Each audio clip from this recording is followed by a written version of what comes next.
बहुत सारे प्रोटेस्ट में, बहुत सारे कहना सही नहीं होगा, अभी कुछ दिनों पहले यही जंतर मंतर पर एक प्रोटेस्ट हो रहा था जिसमें एक नारा बहुत बार बार सामने आ रहा था, तिलक तराजू और तलवार, इनको मारो जूते चार।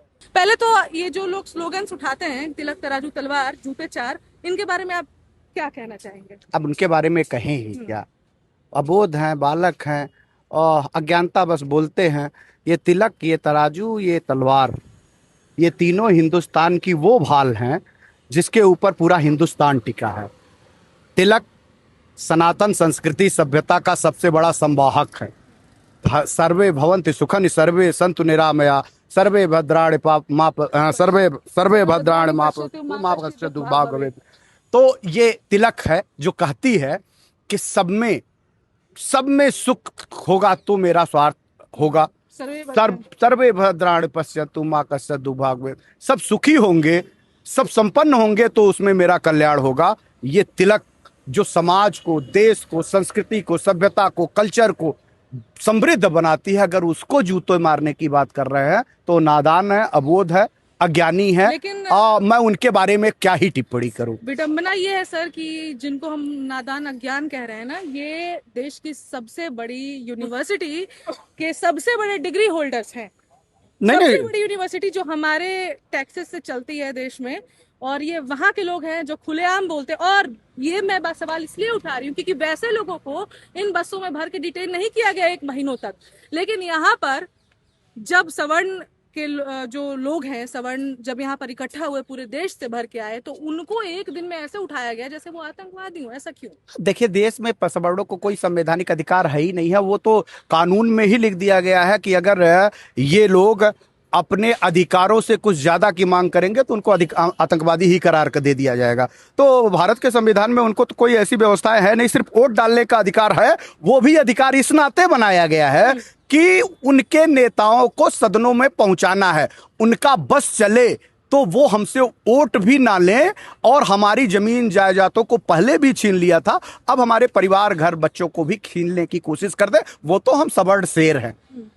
जंगल में शेर जो रहता है ना, वो अपने दम पे रहता है, जंगल के गीदड़ों के दम पे नहीं रहता है। तो भारत में जो सवर्ण है ना, वो अपने दम पे इस भारत में है, और भारत के अस्मिता, सभ्यता और कल्चर उनके रग रग में बसी है। इस नाते वो भारत की संस्कृति को प्रेम करते हैं, भारत की सभ्यता को प्रेम करते हैं, भारतीयता को प्रेम करते हैं, और भारत में रहने वाले इन तमाम तरीके से क्या कह दूं मैं उनको, कीड़े पतवार को भी अंगीकार किए रहते हैं। ये कीड़े के पतवार है। और जब जो कह रही हैं आप सबसे बड़ी यूनिवर्सिटी है, वो मैं उस यूनिवर्सिटी को यूनिवर्सिटी मानता ही नहीं हूं जहां पे जाति, धर्म, लिंग, भेदभाव करने के वातावरण के माहौल को क्रिएट कराया जाता हो। वो पढ़े लिखे हो ही नहीं सकते।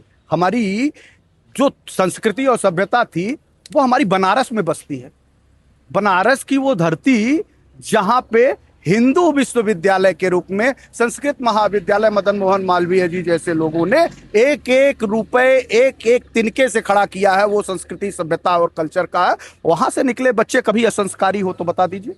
वो नहीं है, वो हमारे भारतीय हैं, वो हमारे यूनिवर्सिटी के प्रोडक्ट हम हैं। उसी यूनिवर्सिटी तो निश्चित बीएचयू से पढ़ी है, तो बीएचयू से पढ़ी होने वाली महिला, लड़की वो कितनी संस्कारी होगी? तो मुझे लगता है कि आपके परिवार से, आपके कल्चर से, आपके रहने से दिखाई दे रहा। तो आपको भी बुरा लगेगा जो कहेगा कि तिलक को, तराजू को, तलवार को, इस तराजू को, जिस तराजू को जब आजादी के दीवाने सर पे कफन बांध करके निकले हों, उनको पैसे की कमी आई हो, तो इस देश को भामा शाह जैसे लोगों ने अपने पैसे से सींच करके इस आजादी को बड़ा करने में महत्वपूर्ण भूमिका दिया। उस तराजू को गाली देते हो, उस तलवार को गाली देते हो, जिस तलवार की 650 रियायतों से ज्यादा रियासतें एक पल में हिंदुस्तान की आजादी के लिए, हिंदुस्तान के 140 करोड़ की आवाम के लिए ऐसे हमारे राजा महाराजाओं ने कोई भी अपेक्षाएं नहीं करी। चाहते तो उस समय मंत्री का पद मांग लेते, चाहते तो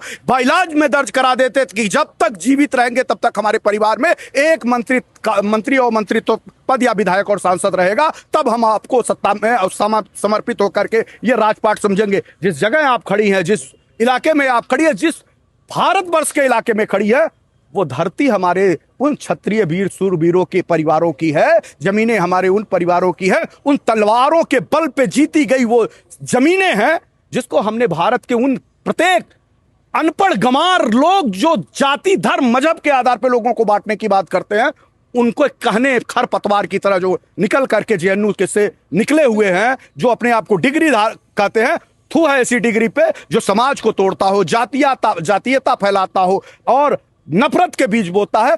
ऐसे लोग समाज में और हिंदुस्तान के लोग हो ही नहीं सकते, नहीं हो सकते।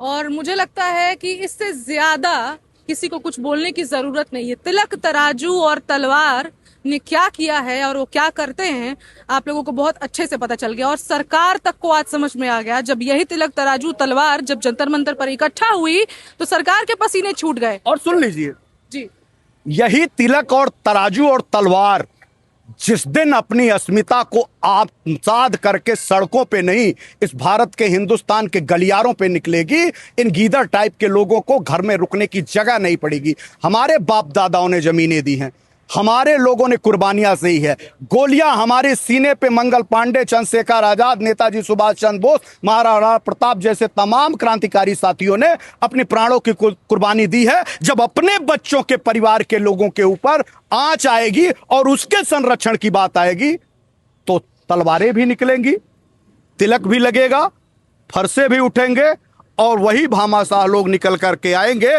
जितना पैसा लुटाना होगा लुटा देंगे, लेकिन अपनी अस्मिता को मिटने नहीं देंगे। हम इस बिल के विरोध में आए हैं, किसको रिटर्न लिया जाए, ओबीसी वाले हैं हम।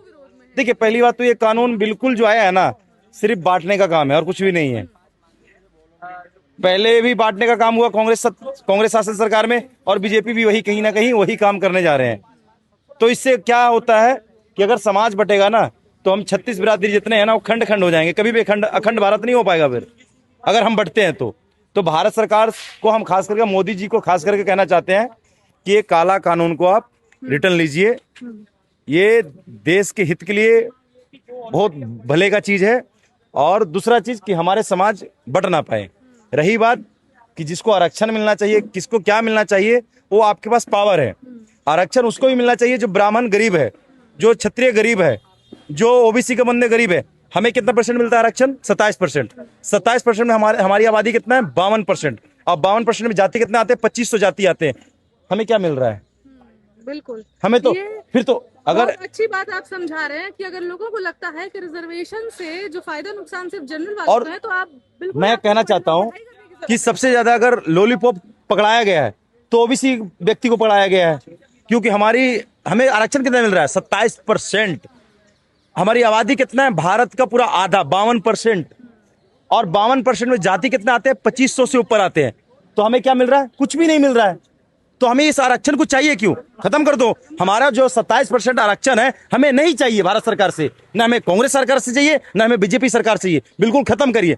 रही बात कि समाज के बांटने का काम मत करिए मोदी जी।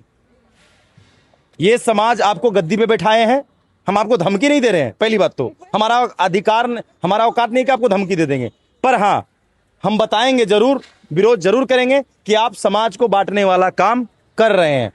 आपने सब काम किया, हम आपके साथ खड़े हुए, पर ये काम जो हो रहा है ये बिल्कुल गलत हो रहा है। हमारे ब्राह्मण भाई के साथ, हमारे राजपूत भाई के साथ, हमारे बनिया भाई के साथ बिल्कुल गलत हो रहा है। क्योंकि गरीबी हर जाति में है, गरीबी हर जाति में है। भगवान कृष्ण का मित्र थे सुदामा, क्या वो गरीब नहीं थे? क्या ब्राह्मण थे? बिल्कुल ब्राह्मण थे वो। तो गरीबी तो हर जाति में है, अमीरी हर जाति में है। तो सिर्फ इस चीज का लाभ मिलना चाहिए कि जो एक बार आरक्षण का फायदा उठा लिया है उसको ना मिले, उसके घर वाले को ना मिले। अगर आरक्षण देना है ना तो उसके घर वाला का ना मिले। अभी हमारे 3-4 सीटें मेरे नजर में ऐसा है, जैसे चिराग पासवान जी हैं, जीताराम मांझी जी हैं और ये चंद्रशेखर रावण जी हैं। ये रिजर्व सीट पे चुनाव लड़ते हैं। इनको लड़ना चाहिए ना, जनरल सीट पे लड़ लीजिए, ओबीसी सीट पे लड़ लीजिए, नहीं लड़ते हैं। आप उनको मौका दीजिए ना, जो गरीब जो व्यक्ति हैं, आप ही के समाज के जो गरीब हैं, आप उनको मौका दे दीजिए। नहीं देंगे मौका ये, क्योंकि ऑलरेडी रामविलास पासवान जी सत्ता में रहे हैं, कांग्रेस के साथ भी और बीजेपी के साथ भी। अब इनको आरक्षण की क्या जरूरत है? जीताराम मांझी बिल्कुल सही। नीतीश कुमार जी के साथ भी रहे हैं, मोदी जी के साथ भी रहे हैं, तो इनको आरक्षण की क्या जरूरत है? इनको जो बच्चे को? बात अभी, आपका नाम? मेरा मुकेश ठाकुर नाम होगा, मुकेश ठाकुर। पर हम ओबीसी में आते हैं। अच्छा, ठाकुर समझ के लोग कंफ्यूज हो जाएंगे। ठाकुर देखिए, इस देश में क्या है ना, पहली बात तो हर स्टेट के अलग अलग लगा हुआ है। यूपी में आइएगा तो अति पिछड़ा में हमें डाल दिया गया है। बिहार में हम ओबीसी में आते हैं, ठाकुर है, बिहार में ओबीसी में आते हैं, और यूपी में अति पिछड़ा में आते नाई हैं। वाले ठाकुर हैं आप?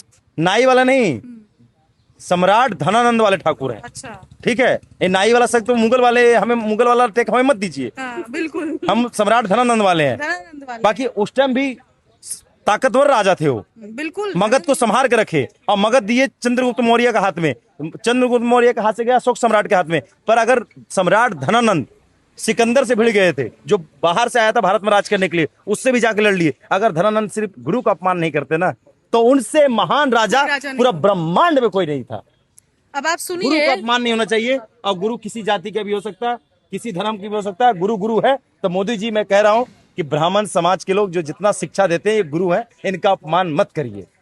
चलिए, ब्राह्मण समाज, क्षत्रिय समाज, सवर्ण और ओबीसी, एससी, एसटी एक तरफ है।